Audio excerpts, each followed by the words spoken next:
Hi everyone. Today I'm going to show you how to easily replace the battery in a Suzuki car key. First, slide the lock on the back to take the spare key out.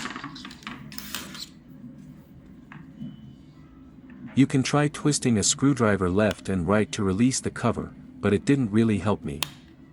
Instead, I used this opening tool, and it went way smoother.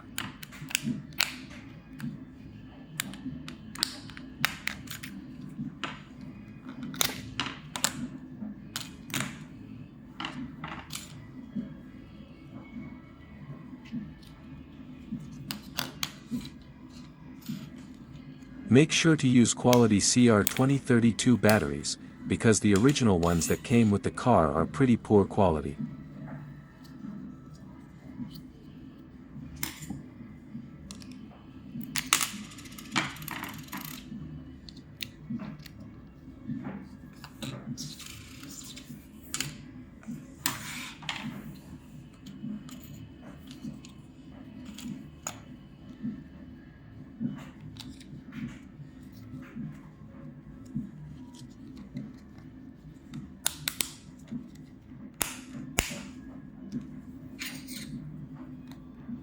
I hope the video helped you. You can subscribe for free for new videos.